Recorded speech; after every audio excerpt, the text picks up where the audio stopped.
कि मछरी में अगिया लगवल भूजी भूजी खइला ए मौसा आ दतवा चियाराला ए मौसा। कहे के बा कि नशा अखियन के कवन पिला देले बाड़ू कि देह के सारा सिस्टम हिला देले बाड़ू कि नशा अखियन के कवन पिला देले बाड़ू कि देह के सारा सिस्टम हिला देले बाड़ू कि तोहार रूप है दिल में समाइल बाई से। क्या बात है? कि तोहार रूप है दिल में समाइल बाई से जैसे पानी में चीनी मिला देले बाड़ू। कि छोड़ के गइल बाड़ी ऊपर कहे के बा कि हमरा ये हाल में देखी के हंसत ताड़ू सबे जाना था कि एकर वजह तू बाड़ू। कि हमरा ये हाल में देखी के हंसत ताड़ू सबे जाना था कि एकर वजह तू बाड़ू। आ तहरा का लागता कि हमार बर्बादी बा कि तहरा का लागता कि हमार बर्बादी बा ना अगले लगन हमरो शादी बा। दादी जी खूब झमकावो खूब चमकावे हो खूब झमकावो बधैया लेबो बिछिया ए मोरे राजा बधैया लेबो बिछिया ए मोरे राजा। उनके बोले के मौसी तके खोजती है 5 दिन से पनीर बनौले भी घरे चलो तू कह रहे थे साला हम तुमको चिंते नहीं कि कौन मौसा रे ऐसे इस टाइप का था। तो जो मजाक में अपलोड किया उस पर भी मिलियन, किसी पे 2.5 मिलियन, किसी पे 3 मिलियन, जो नए पेज है अभी स्टार्ट किया मतलब 2 दिन हुआ 4 दिन उस पर भी मिलियन में चला गया। और हमारे कुछ मित्र हैं बोले कि भैया हम डाल लिए हम अपलोड कर लिए भाई डाल उन पे भी वायरल है। जुबान से निकल जाता है सच हो जाता है। हम रील इनका बना के मोबाइल देखकर लो जा वायरल हो गई ऐसे नहीं होता है मजाक वायरल हो गई जा बता दिया चाहता नहीं कि नहीं कि हम सुबह में रात में सोतने सुबह उठने हमारे वीडियो वायरल हो गए। एक दिन की मेहनत नहीं के हमने के काफ़ी लंबा जर्नी रहल बाटे 4-5 साल से लगल बानी के। नमस्कार दोस्तों, मैं संदीप कुमार और आप देखना शुरू कर दी है स्काई भोजपुरी न्यूज़। मेरे साथ वो शख्स है जो कि इस नवरात्र में खूब वायरल हुए थे। आपको बता दें कि महिषासुर को मौसा कह के वायरल होने वाला ये वही टीम है। तो इनसे मुलाकात कराते हैं और कैसे ये वायरल हो गए हैं सब कुछ हम बात करेंगे, तो आप सभी वीडियो में बने रहिएगा। तो सर सबसे पहले आपका स्वागत है स्काई भोजपुरी न्यूज़ में। देखिए ये चैनल के माध्यम से जो भी देखा था सबसे पहले आप लोग के गोड़ छुके गोला तड़ी ये आपके पूरा टीम है? पूरा टीम। आपका क्या नाम है? ये हमारा नाम पंकज भगत है और हम लोग का ऑफिशियल पेज है पंकज भगत 01 और उसी पे हम लोग प्रैंक करते हैं। सर मेरा नाम मनीष बाबू है और स्काई भोजपुरी के जितने भी देखने वाले हैं प्लीज़ इसको फॉलो कर लीजिए। आप लोग इस टाइम पूरा सोशल मीडिया पर वायरल हैं। ये कहा जाए तो दशहरा में आप ही लोग का पूरा वीडियो बच्चा देख रहा था। हाँ ये तो है। इंस्टाग्राम पे देखिए अनिल बाबू प्रैंक करके है और उस पर हम लोग अपलोड किए थे शाम को और सुबह देखे तो मतलब समथिंग 1-1.5 मिलियन चला गया था और जो वॉइस था वो ट्रेंडिंग में चला गया था। हाँ, एक ही दिन में 1.5 मिलियन 1.5 मिलियन रातों रात और ट्रेंडिंग में चला गया था। अभी भी वो इंस्टाग्राम पे ट्रेंडिंग में है। उस पर हमें लग रहा है 7,000 से ज़्यादा रील बन चुके हैं और जो भी मतलब उस वीडियो के जो भी अदर आदमी भी कोई अगर अपलोड किया है तो वो भी लाख में है, मिलियन में है। कितना कैसे उनको महिषासुर का अपना मौसा बना दिए आप? हमने के जात रहने के कार्यक्रम करे। हाँ। बड़े भाई दीपू दीवाना थे और अविनाश जी थे। हम लोग जा रहे थे बाइक पे तो दिमाग में आया नहीं ख्याल आता है। हाँ। तो हम लोग गाना कंपोजिंग किए तो उसके बाद से हम आए तो मनीष भाई से बताएं कि मनीष भाई ये गाना हम लोग कंपोजिंग किए हैं। तो हम लोग जा रहे थे मूर्ति ले आने के लिए तो मनीष भाई बोले कि कुछ बना दिया जाए महिषासुर को लेके। जैसे या हमको गाना है सुना है कि भैया को देखो मनीष भाई ऐसा बाटे कुछ बना दिया जाओ तो कहीं ठीक बाबा का बात वही गा दो तो हम कैमरा कर दिए और ऐसे मतलब नहीं होता जुबान से निकल जाता है सच हो जाता है।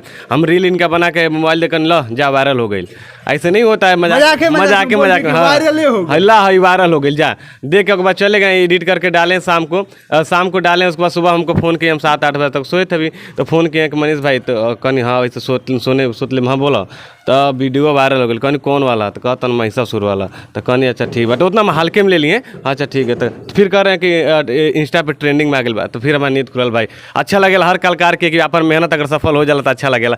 फिर हम निकलनी और बाद से देखने तो ट्रेंडिंग में रहे। और हम आपकी बता दिया चाहते हैं कि नहीं कि हम सुबह में रात में सोतने सुबह उठने हमारे वीडियो वायरल हो गए। एक दिन की मेहनत नहीं के हमने के काफ़ी लंबा जर्नी रहल बाटे 4-5 साल से लगल बानी के। और हमने के पेज बाटे पंकज भगत 01 ऑफिशियल पेज बाटे। हमने के सब जन की टीम वर्क वही पर काम करेला। और इससे पहले के बहुत पहला हमने के जो वीडियो वायरल भइल है वो जेसीबी से रिलेटेड है। तो हमारे पंकज भगत जी बनल रहनी। पंकज भाई बताइए कैसे क्या था? देखिए तकरीबन 2-3 साल पहले के बात है। और जब गाना खेसारी भैया का है कि जेसीबी से कोड़ दी जवानी रजो, और उसमें काफ़ी ट्रेंड में रहे, तो उसमें हमने प्रैंक की शुरुआत रहे, हमने के नया प्रैंक करते रहने के। तो हमने के वीडियो शूट पे निकल रहने, तो मनीष भाई बोलने की जेसीबी रास्ता पे दिखल, तो मनीष भाई बोलने कि कुछ नया चलता है पर कुछ मरा जाओ। जैसे मौसा सुर वाला अचानक सा बनल और मरा गई। तो यहाँ के शूट कहीं नहीं, हम बस वहाँ पे गए नहीं और जेसीबी वाला से पूछे नहीं का ये जेसीबी जवानी कोड़े लेका मालिक का हमारा जवानी कोड़वा कर रहा, बस यही सब। अभी उसमें डायलॉग किए? जी हम ही किए थे। और ये चीज़ें हम लोग फेसबुक पे अपलोड किए और वहीं से क्लिक किया। लोग ये देखना चाहते हैं जो कि अभी फिलहाल में इन लोगों का पूरा वायरल चल रहा है। आपको बता दें कि रील्स ट्रेंडिंग कर रहा है और बच्चा के जुबान पे है। तो मैं सर चाहूँगा कि एक बार उस डायलॉग को हमारे दर्शकों को सुनाएं। हाँ, और कि मछरी में अगिया लगवल न मंगरो बरवल ए मौसा भुजी भुजी खइल ए मौसा। पंकज जी तंदाची अरे ना। अच्छा मान लीजिए महिषासुर है, ठीक है, महिषासुर यानी हमारे मौसा जी है मान लीजिए। तो कहे के बा कि मछरी में अगिया लगवल भुजी भुजी खइल ए मौसा आ दतवा चियाराल ए मौसा। सेम इसी प्रकार से आप वीडियो बनाए थे। इसका ये तो मुखड़ा था, इसका अंतरा भी बहुत तगड़ा वायरल है। तो भी मिले अंतरा थोड़ा सा अंतरा भी सुनाए। कि बकरा के मुड़ा खइल हम मुर्गा के टंगरी, मुर्गा के टंगरी मौसा मुर्गा के टंगरी कि सगरो धारा मामा के नसल न मंगरो बरवल ए मौसा आ दतवा चियारल ए मौसा आ रछते जनमल ए मौसा।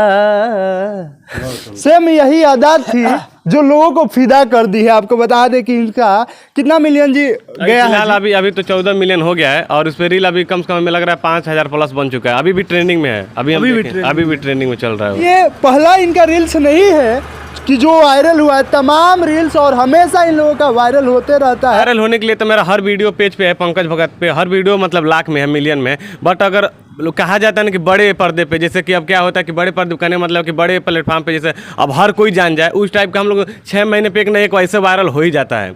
जैसे हम लोग का पहला हुआ जेसीबी वाला, उसके 6 महीने बाद एक मौसा वाला था। जैसे हम लोग रोड पे दादाजी जा रहे थे, उनके बोले कि मौसी तक खो जाती है 5 दिन से, पनीर बनौले भी घरे चलो।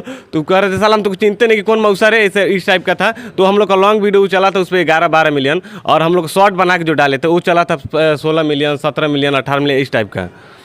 यानी ये पहला नहीं है, इस प्रकार से कई कारनामे और कई रील इनका वायरल होते रहता है। सर आप शायरी भी मारते हैं? हाँ, शायरी वगैरह चलता है और कभी कभी अपने खुद का लिखा हुआ बोल लेते हैं कि कहे बा कि नशा यखियन के कवन पिला दिले बाड़ू, कि देह के सारा सिस्टम हिला दिले बाड़ू, कि नशा यखियन के कवन पिला दिले बाड़ू, कि देह के सारा सिस्टम हिला दिले बाड़ू, कि तुहार रूप है दिल में समाइल बाई से, क्या बात है? कि तुहार रूप है दिल में समाइल बाई से, जैसे पानी में चीनी मिला दिले बाड़ू। जय हो। जो वायरल हुआ है ये फिर से मैं चाहूँगा कि बताइए किस इंस्टा आईडी पे वायरल हुआ है और कौन कौन से प्लेटफॉर्म पे अभी ये पूरा वायरल और ट्रेंडिंग कर रहा है? जितना हमारे ग्रुप में जितना भी चैनल है उसके माध्यम से वायरल हुआ है, बहुत ज़्यादा वायरल हुआ है। जहाँ अपलोड किया जाए वहीं से वायरल। जी, जैसे कि इंस्टा पे इनका, जैसे इंस्टा पे जो पहला वायरल हुआ था हम लोग का, उस पे है अनिल बाबू प्रैंक करके आप लिखेंगे, अनिल बाबू 01 लिखेंगे तो उस पर अभी भी ट्रेंड कर रहा है। और हम लोग का मतलब ऑफिशियल पेज तो पंकज भगत है, उसके बाद से अगर हम लोग अगर बगल से कोई पेज बनाए, उस पर नहीं होता है कि पेज बना लेते हैं मजाक में, उस पर भी हम लोग अपलोड कर दिए, कह रहे भाई लाओ ऊपर अपलोड करते, उस पर भी मिलियन में है।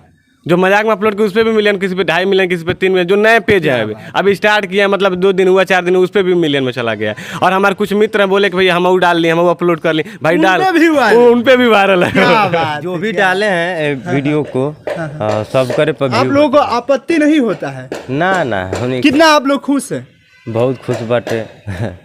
आपत्ति इसमें क्या होगा जब चेहरा तो अपना ही जा रहा है ना जी। आपत्ति कोई बात नहीं। बहुत लोग क्या करते हैं कि नहीं मेरा वायरल हो रहा है तो हम ही डालेंगे हमारे ही आईडी। नहीं ऐसा बहुत, हम जैसे क्या बताएं ना आपको 4 साल पहले से काम करता है, ऐसा मेरा बहुत सारा वीडियो है जो मेरे वीडियो से लोग पैसे कमाए हैं, अर्न किए हैं, और हम जानते हैं कि हमारे पैसे से कॉपीराइट मारे तो उनका अर्निंग मेरे पास आ जाएगा, बट हम ऐसा नहीं किए कभी भी। हमको भी लगता है कि जब हम स्टार्ट किए तो हम भी एक छोटे क्रिएटर थे। क्या आपका दिल नहीं दरिया है? अरे नहीं, ठीक है, वो तो प्यार मोहब्बत है। और हम आपको बता दें कि हम देखिए हम लोग का कॉमेडी भी आता है, जैसे आप भोजपुरी कॉमेडियन आनंद मोहन जी को सुने होंगे, उनके साथ हम लोग का 250 वीडियो है। आनंद मोहन जी के साथ? जी, आनंद मोहन जी के साथ हम लोग का 250 वीडियो आगा। देख सकते हैं दोस्तों, ये लोग पहुंचल फकीर है यहीं तक रुकने वाले नहीं है। पता नहीं कि सोशल मीडिया पे कोई एक वीडियो आपका वायरल हो गया, उसके बाद से आप कहाँ विलुप्त हो गए, ये विलुप्त होने वाले में से नहीं है। जी, अभी हम लोग रिसेंटली अभी हम झारखंड में हम लोग शूट किए हैं बाबा जी के साथ, आनंद मोहन बाबा जी के साथ। वहाँ पे हम लोग शूट किए हैं, कम से कम शॉर्ट मूवी था और 15 मिनट 16 मिनट का, ऐसे हम लोग वीडियो शूट किए हैं, कम से कम 18 वीडियो। अब 4-5 दिन में 18 वीडियो शूट किए हैं। और वेब म्यूजिक से, वेब में जानते हैं भोजपुरी का सबसे टॉप चैनल, मतलब टी सीरीज के बाद वही है वेब। तो देखिए हम किसके मतलब वेब के लिए काम करते हैं, world wide music wide, Anand Mohan old is gold, Anand Mohan comedy show, Tota Maina comedy, lollipop comedy, T series से बात चल रहा है अभी कॉमेडी के लिए, तो हम लोग का चलता रहता है उनके साथ, बहुत ढेर सारा कॉमेडी वीडियो है। हम लोग अभी जो वीडियो वायरल नहीं हुआ तो उससे पहले हम लोग बड़े पर्दे पे हैं। बस यही है कि सिनेमा हॉल में नहीं है, सिनेमा हॉल में भी आ जाएंगे, आप लोग का आशीर्वाद रहा तो बिल्कुल आएंगे। और क्या है कि अभी आनंद मोहन जी से कल ही मुलाकात हुई थी, हम लोग पटना, आपको बताया कि कल गए थे, तो वहाँ पे पवन बाबा जो थे, पवन पांडे जी जो राइटर हैं, हाँ, पवन लाल यादव के और पवन सिंह के। जी, तो जो राइटर हैं उनसे हम लोग कल मिले, तो वो हमको बताएं कि आपका हम स्टोरी लगाए थे 2 साल पहले जेसीबी वाला, हमको पता नहीं था कि आप ही लोग बनाए, तो बहुत खुश हुए। तो अभी ब्लॉग बनाए, कल का डाले हैं, उनका भी 2 लाख अभी चला हुआ, हमको लग रहा है एक ही दिन में। नया न और नहीं कि पहले ही से वायरल है आप? पहले ही से वायरल बटी नहीं कि मतलब रात के उठनी भाई सवेरे वायरल हो गई, पीछे की बहुत मेहनत बाटे। लोग कह ला कि भाई इतने साला 2 दिन के बाना सा नहीं से होला, तो ऐसा नहीं क्योंकि 2 दिन वाला 2 दिन में खत्म हो जाला। हमने कई साल से चला जाता है, प्यार मोहब्बत बाप सबके। कितना मेहनत होता है? देखिए मेहनत तो सब में बाटे, आप न्यूज करते हैं तो आप पे मेहनत भेजा जाएगा, एक आदमी चाहिए भाई, ट्रेवल बाटे, खर्चा बाटे, दुनिया भर के बाटे। तब हमने क्या बाटे, पहले 4 आदमी बैठ के लिखी होके फिर ओके शूट करी, अगर मैं 4 गो लोकेशन बाटे 4 लोकेशन पे जाए, प्रॉपर्टी का लगा तो ऊपर ध्यान दे, फिर एडिटिंग में कितना मेहनत लगेगा वो में बाटे, बहुत तमाम तरह की मेहनत बाटे। पीछे कई टीम काम करता है? हाँ, पीछे अब फिलहाल में हम चेहरा मतलब हमारे टीम मेंबर 8 लोग बाटे। अब फिलहाल हमने के 8 लोग नहीं क्यों उपस्थित, अभी घर पे जो ऑफिस बाटे पर काम चल रहा बा, 8 लोग बाटे हमारे पूरा टीम में। कोई और शायरी मारे?